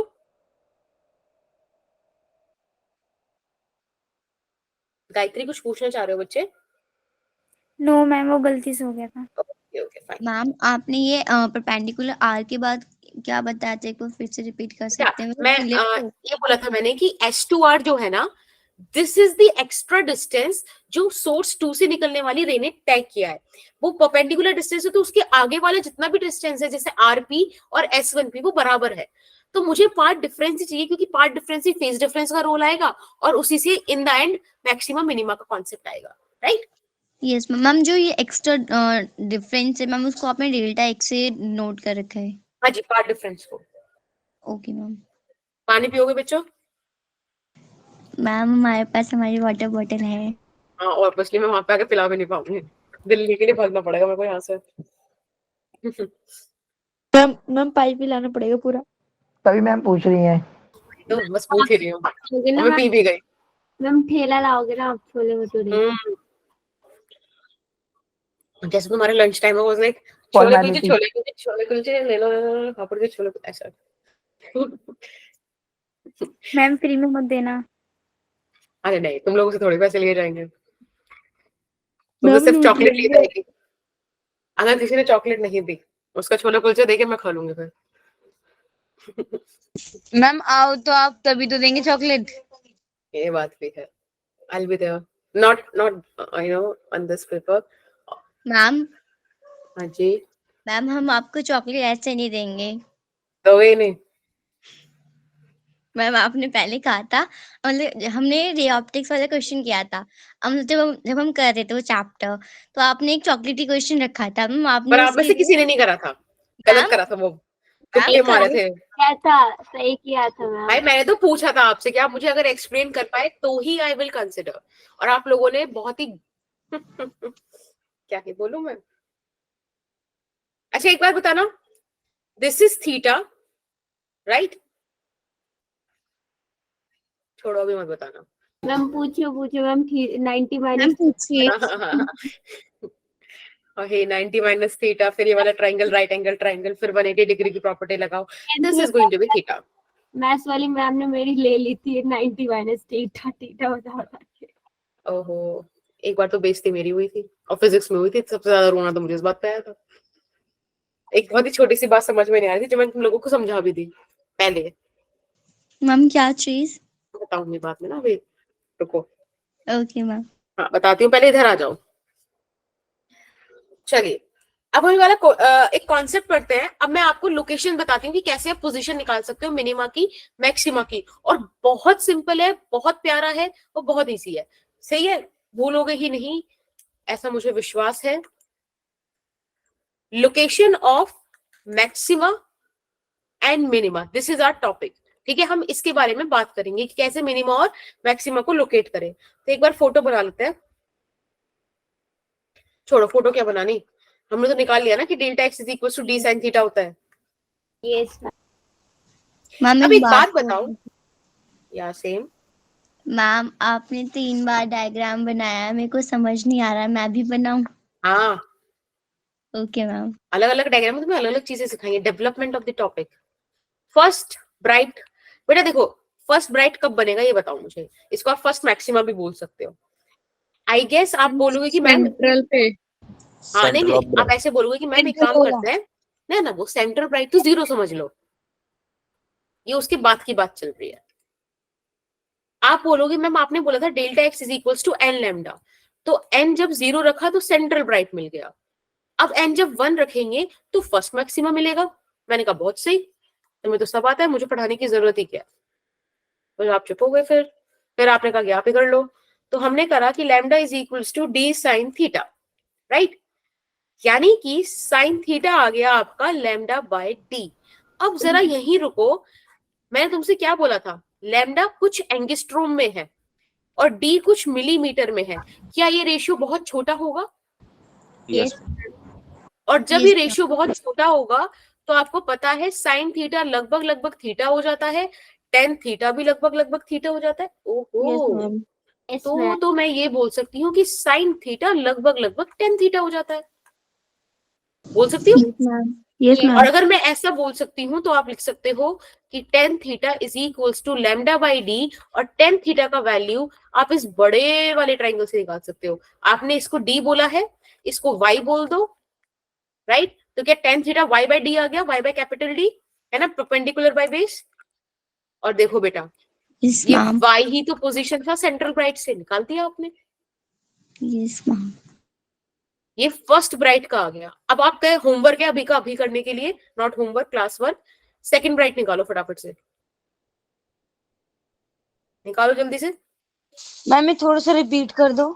हाँ देखो, मैंने आपसे बोला कि बच्चे मैक्सिमा बताओ, तो मैक्सिमा आप निकालोगे जब एन लैम्डा आएगा, क्योंकि वही तो कंस्ट्रक्टिव इंटरफेरेंस है।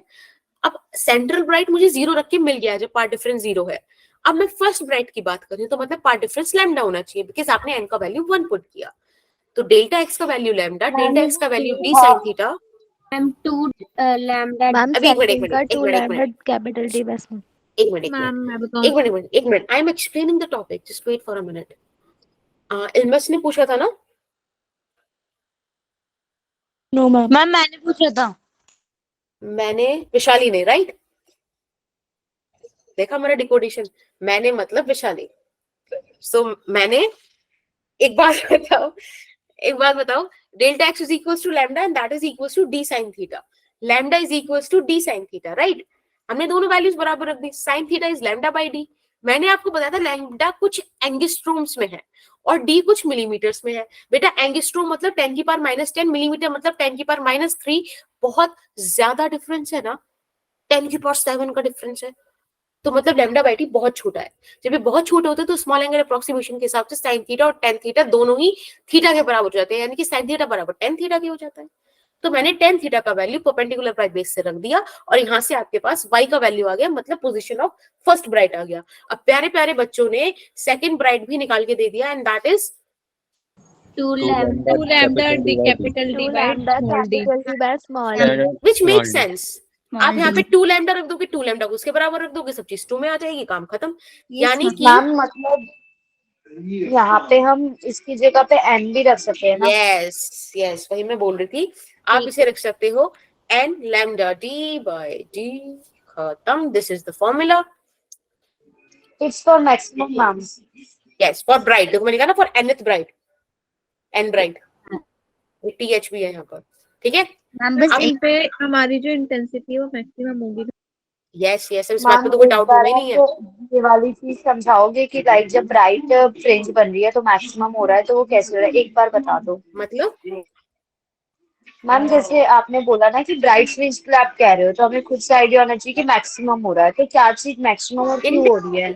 इंटेंसिटी बेटा, cos phi, intensity resultant intensity का जो एक्सप्रेशन था that is I1 plus I2 plus 2 root I1 I2 cos phi. Phi जो था वही तो वेरिएबल था जिसे आप इंटरफेरेंस टर्म बोल रहे थे, तो मैंने cos फाई मैक्सिमम कर दिया, मैक्सिमम मतलब +1, और तब मैंने पार्ट डिफरेंस, फेज डिफरेंस सब कुछ इवेल्युएट किया। राइट? Yes ma'am. नहीं अली, हाँ that's cool Mamta. Alisha right? Yes ma'am. Cool. या ममता. चले आगे. Yes ma'am. अब यही काम आप डार्क फ्रिंज के लिए कर दो. हाँ जी बेटा. मैम आप आज 39 स्लाइड्स लाए हैं, तो आज आप पूरी की पूरी 39 स्लाइड्स पे करवाएंगे काम? नहीं नहीं, इसमें कुछ आपके लिए भी काम है, बस फटाफट आने वाला है आपका रोल. Okay ma'am. चलिए फिर से देखो, पार्ट डिफरेंस तो डी साइन थीटा ही है. अब अगर मुझे फर्स्ट, मैम इसका फर्स्ट जो डार्क हम निकाले. हाँ निकाल दे रहा हूँ, तुम सेकंड निकालना शुरू करना, फर्स्ट मैं बता रही हूँ. बेटा फर्स्ट डार्क फ्रिंज अगर मुझे निकालना है तो आप बोलोगे मैम एक काम करो, मुझे पार्ट डिफरेंस बताओ, तो वो ये आएगा लैम्डा बाय डी. अब मैंने बताया था कि n का वैल्यू 1 2 3 इस तरीके से रखना है, तो फर्स्ट आपको n का वैल्यू 1 रखने पर ही मिलेगा बेटा, तो हमने रख दिया, यानी कि delta x is equal to lambda by 2. आप देख रहे हो ऑपरेशन सेम है, काम कर मतलब जो करने का तरीका है वो सेम है. Lambda by 2 is equal to d sine theta. यहाँ से लैम्डा का वैल्यू आ गया, सॉरी यहाँ से आप साइन थीटा का वैल्यू निकालिए please, and that is lambda by 2d. बेटा again lambda by d is a very small वाला फ्रैक्शन, बिकॉज लैम्डा एंगस्ट्रॉम्स में, d आपका मिलीमीटर में, समझ रहे हो. तो फिर से आपके पास साइन थीटा बराबर टेन थीटा वाला कंडीशन आ गया. टेन थीटा अभी भी y बाय कैपिटल डी होगा, यानी कि आपके पास ये वाली सिचुएशन फिर से आ गई, और आपके पास फर्स्ट डार्क आ गया लैम्डा d बाय 2d. आपको अभी भी आवाज नहीं आ रही क्या? आ रही है मैम. मैम आ रही है आपकी आवाज तो. नहीं मेरी नहीं, बाहर से. नो मैम उसकी नहीं आ रही. वरना इतना सुगम संगीत बज रहा है कि मैं क्या ही बताऊं. अब क्या करें, उनका भी काम ही है. हाँ काफी काफी सुगम संगीत है, मतलब लाइक खानों को मजा आ गया, मतलब बैठा नहीं जा रहा है.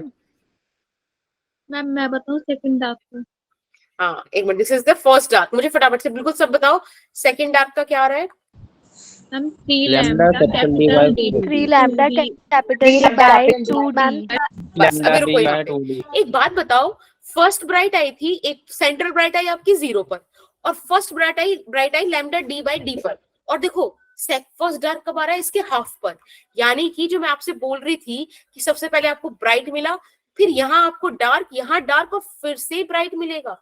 ये ब्राइट था, ये ब्राइट है, लेकिन बीच में डार्क है, क्योंकि देखो बिल्कुल हाफ में आ रहा है. वो फील हुआ? यस में पैटर्न चल रहे हैं. यस.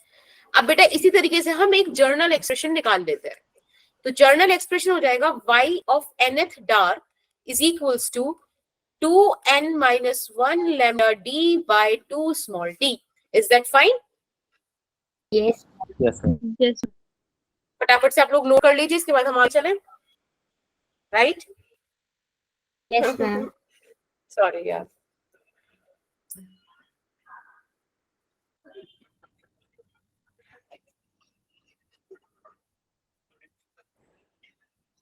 क्या हुआ ममता? मुझे ऐसा लग रहा है. Nothing ma'am. मैम एक चीज पूछनी थी. हाँ जी बेटा. जब हम जैसे कि अगर मान लो हमने पहले फर्स्ट मैक्सिमम निकाला या फर्स्ट मिनिमम निकाला, फिर सेकंड मैक्सिमम और सेकंड मिनिमम निकाला, तो जैसे कि हम तो सेकंड वाले पे जा रहे हैं, तो उसमें फर्स्ट मैक्सिमम भी इंक्लूड होता है? नहीं बेटा, ये पोजीशन निकाल रहे हैं आप, ये निकाल रहे हैं फर्स्ट डार्क बना कहाँ पर है? सेंट्रल राइट से. सेकंड डार्क कहाँ बना? उसमें कुछ और चीज, मतलब ऑब्वियसली पूरा पैटर्न इंक्लूडेड है ना. अगर आप सेकंड ब्राइट की बात कर रहे हो तो उसमें फर्स्ट डार्क है ना, फिर ब्राइट आ रहा है आपका, फिर आपका सेकंड डार्क आ रहा है, इस तरीके से करके फिर आपका मतलब वो वाला ब्राइट आएगा, सेकंड ब्राइट. तो पूरा पैटर्न पोजीशन वाइज उसमें मतलब काउंटेड है. But the main thing is कि मैं ये निकाल रही हूँ सेंट्रल ब्राइट से कितनी दूरी पे मिल रहा है मेरे को और क्या मिल रहा है. समझ में आया?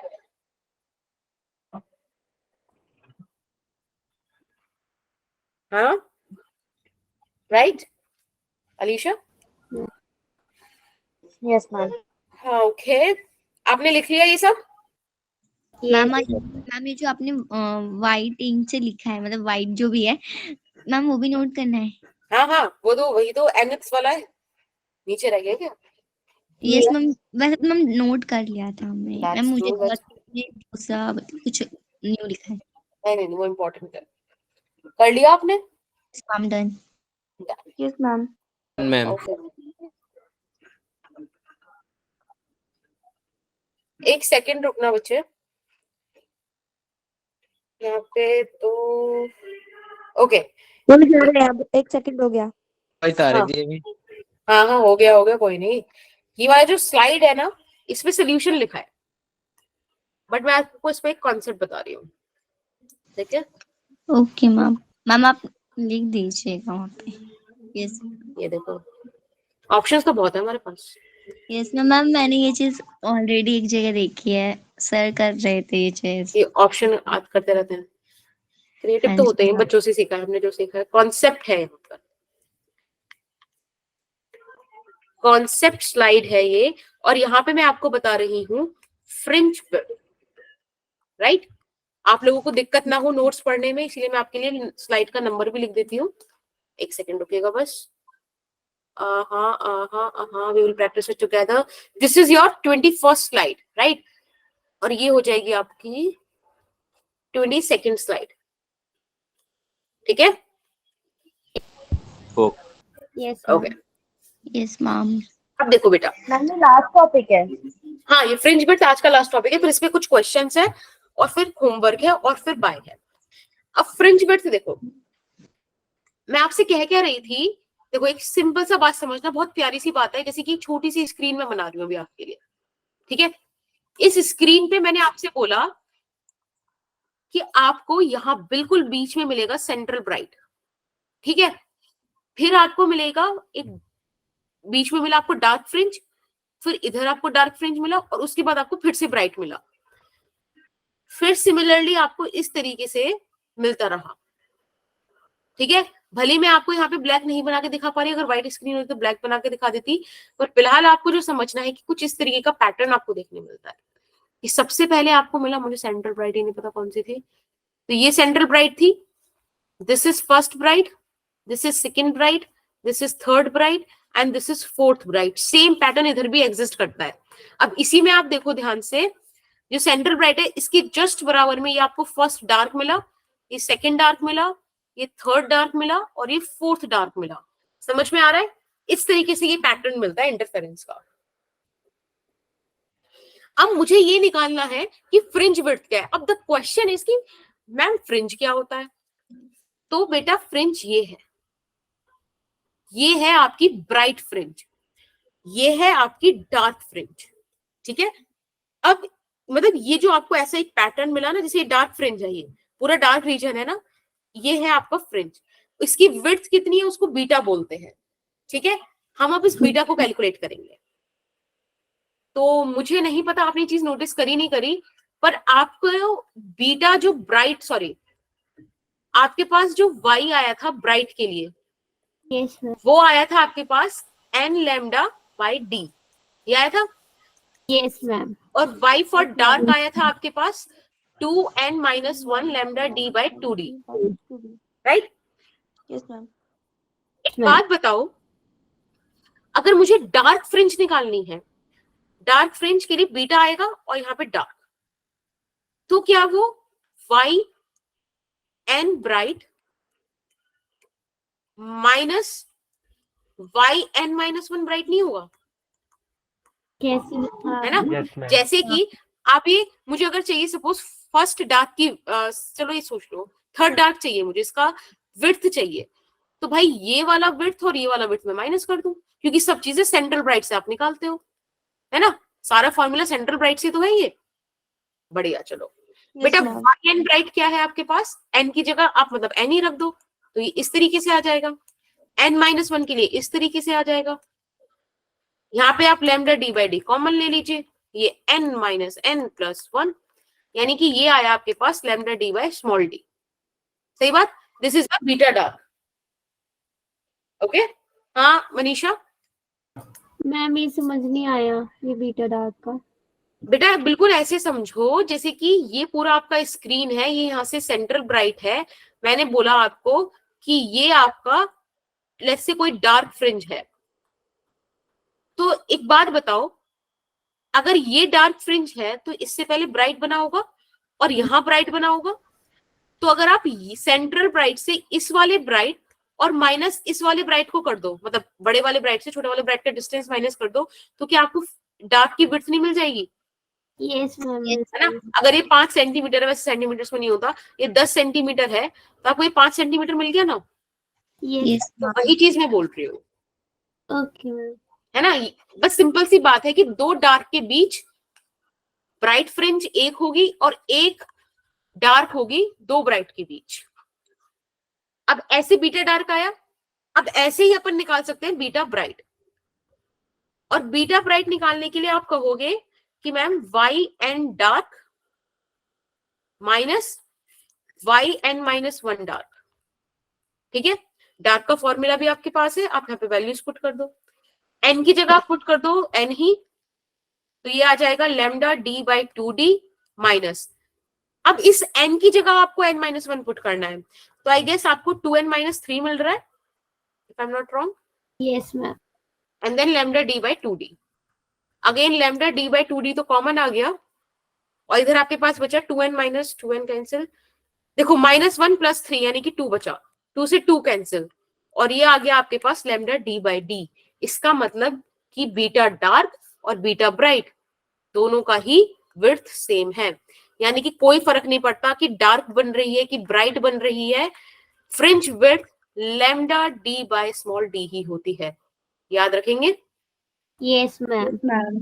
बस चलिए फटाफट से वाला कॉन्सेप्ट स्लाइड नोट कर लीजिए, इसके बाद क्वेश्चन करेंगे हम लोग। जब आपका नोट हो जाए तो प्लीज मुझे एक बार बस बता देना कि मैम हो गया। Okay ma'am. ओके मैम हो गया? यस मैम अभी मैम 1 मिनट। समय समाप्ति की घोषणा देवी और सज्जनों। कोई नहीं मैम, ने स्क्रीनशॉट ले लिया, कर दो समय समाप्त। ओके कंप्यूटर देवता हैंग हो गया। आई एम किडिंग, मैं पानी पी रही थी इसलिए। It is working fine. एक बार हो जाए तो प्लीज मुझे बोल देना, ठीक है? थम्स अप कर देना।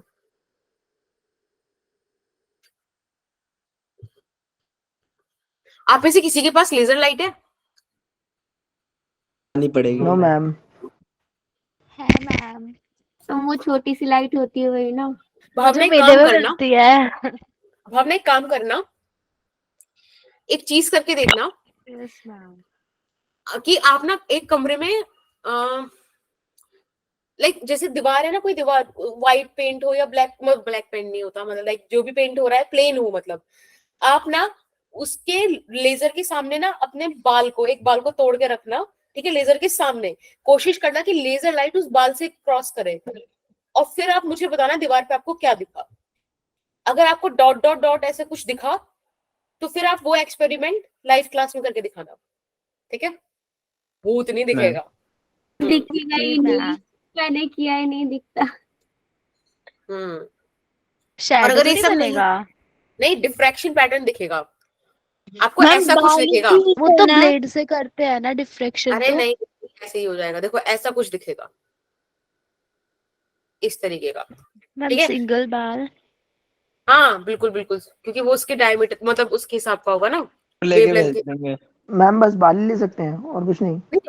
क्या ही लोगे, बाल थोड़ा उस हिसाब का मिल जाता है, मतलब इसलिए तो डिफ्रैक्शन देखना इतना इजी नहीं होता।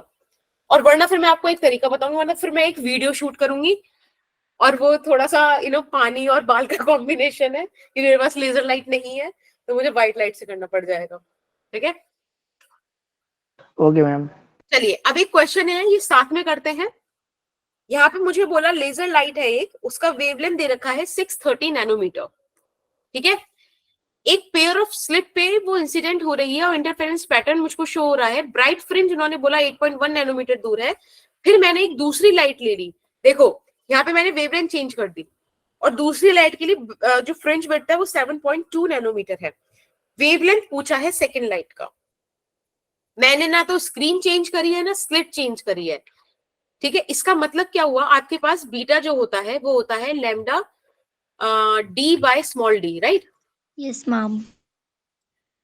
अब जब आपने सिस्टम चेंज नहीं किया तो मतलब कैपिटल डी और स्मॉल डी तो सेम है दोनों केस में,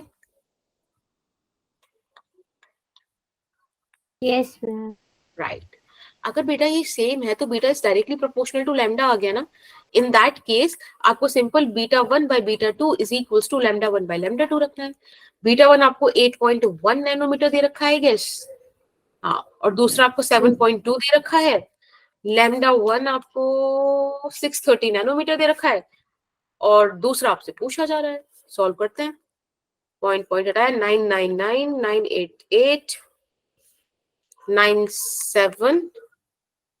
ओहो, लैम्डा 2 इज 87 से कितना होता है 56, 560 नैनोमीटर, राइट। इस तरीके के क्वेश्चन आते हैं, इतना सिंपल सा है मैम। ये चैप्टर खत्म? अजी ऐसे कैसे खत्म, काफी बाकी है। अभी आप लोग करो, अभी तो फर्स्ट मैम, पार्ट यही है मैम डिफ्रैक्शन। हाँ जी बेटा। मैम एक वो वाली स्लाइड दिखा दीजिए, प्रीवियस स्लाइड। मैं सिर्फ आपको दिखाई थी कि क्वेश्चन और है बेटा, मैं वापस आती हूँ स्लाइड पे। मैम नीचे कर दो। इसके बाद तो फिर क्वेश्चन है ना मैम वही देखना है, नया वाला। तो क्वेश्चन मैम क्वेश्चन दिखा मैम दो। दूसरा क्वेश्चन। ठीक है, अभी टाइम हो रहा है आपका 21:59। आप लोग 22 तक कर लो, ठीक है। मैम 1 मिनट में। समय समाप्त। अनम, बोलने में आपका समय समाप्त कर दिया। वाह मैम, क्वेश्चन पढ़ा भी नहीं गया होगा इतने में तो। चलो मजाक कर रही थी मैं। चलिए जल्दी से, क्योंकि फिर समय हो रहा है ना आप लोगों का भी, मुझे भी यस मैम, निकलना 10 है। बज गए। हाँ बेटा, बस एक क्वेश्चन और है, फिर पक्का और नहीं करेंगे, ठीक है। मिलीमीटर आएगी मैम। ओह शिट, एक नहीं क्वेश्चन।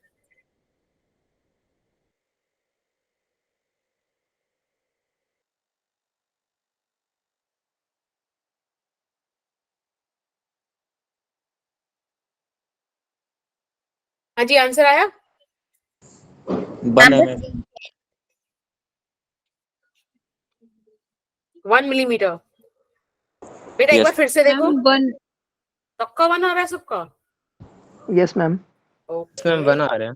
चलो तो एक बार मैं भी करती हूँ फिर। मैम अभी नहीं हुआ, 1 मिनट रुक। यस मैम, अभी नहीं हुआ। Yes ma'am. दो समय समाप्त मत जाओ।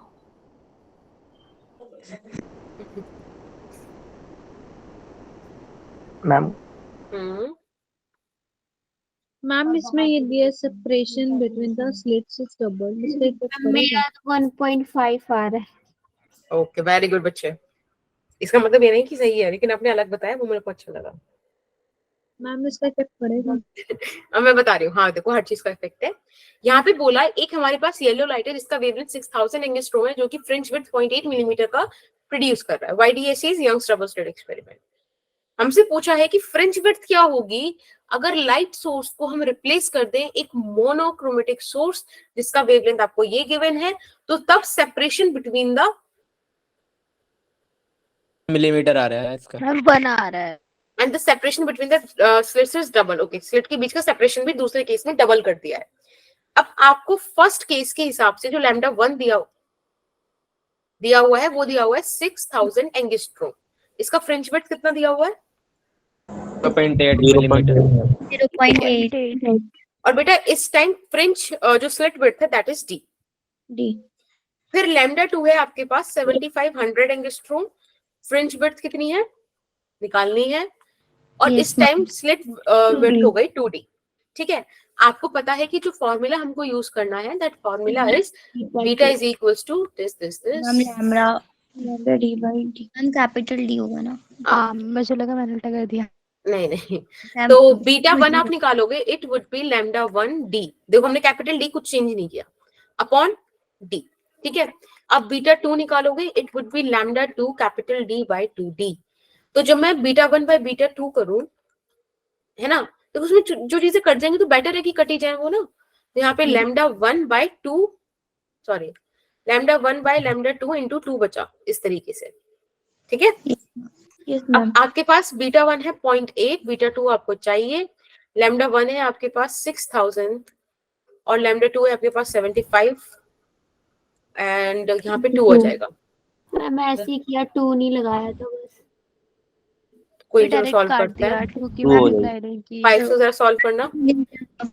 मैम 1/2 2.5 मिलीमीटर आ रहा है। मैम इसका और 2 से इंटू एक कर मिनट को 5 1 से 5 6 7 अब तो तुमने भी तुम्हारा टाइम चला गया तो मैं कर रही हूँ, बस मुझे हेल्प करो क्वेश्चन में। 5 3 जा 0.5 मिलीमीटर। हाँ और 2 से ये गया 0.4 तो यहाँ से बीटा 2 का वैल्यू आया 0.5 मिलीमीटर। 0.4 into millimetre. 3/4 ऐसे आया ना। Yes ma'am. Yes ma'am. ये तो कुछ अलग ही आ रहा है। मेरा तो 0.5 आ रहा है क्या? मैम आपने 0.8 into 5 है। मैंने कहीं पे कैलकुलेशन बहुत बढ़िया कर दी होगी ना। Yes ma'am. बीटा 2 2 2 हाँ बेसिकली इसका आंसर 0.5 मिलीमीटर ही आएगा। सही आ गया। कैलकुलेशन संभाल लेना ठीक है ना। Yes ma'am. चलिए ओके संभाल लेंगे। Okay ma'am. This is your homework, take the screenshot. ठीक है मतलब टेक द स्क्रीनशॉट क्या अपन करा देंगे मतलब ले लेंगे। ये होमवर्क है। मैम थर्ड वाला दिखाना। अभी मैं पीडीएफ अपलोड कर दूंगी ठीक है। देन मैम स्क्रीनशॉट ले लिया। That's cool. वैसे मैं पीडीएफ अपलोड कर दूंगी ठीक है। अब बस मुझे एक बार आप समराइज कर दीजिए कि आज मैंने क्या पढ़ाया please. Like double slit experiment. Very good. सबसे पहले हमने चलो इंटरफेरेंस से स्टार्ट किया था राइट। इंटेंसिटी। Yes ma'am. मुझे फटाफट से हाँ रिजल्टेंट इंटेंसिटी का बता दो फॉर्मूला क्या। 2 पाई I1 plus I2 plus I2 2 under root I1 I2 cos of pi. I2 cos pi। देखो यहाँ पे जिस भी बच्चे को दिक्कत था फिर से समझ लो। This cos phi is the term जिसकी वजह से इंटेंसिटी या तो मैक्सिमम या तो मिनिमम हो रही थी। अगर मुझे मैक्सिमम इंटेंसिटी चाहिए तो cos phi has to be +1 ताकि मुझे आई मैक्स मिले। अगर कॉस फाई -1 हो जाएगा then I will get the minimum. Pi minimum. ठीक है आई मैक्स के कॉरेस्पॉन्डिंग आपको क्या मिल रहा था। Delta x equal constructive bright मिल रहा था। कंस्ट्रक्टिव इंटरफेरेंस का मतलब क्या। मैम Bright ब्राइट और मैक्सिमम। और यहाँ पे डेल्टा एक्स का value n lambda. Delta phi या फाई का value Delta pi 2n pi.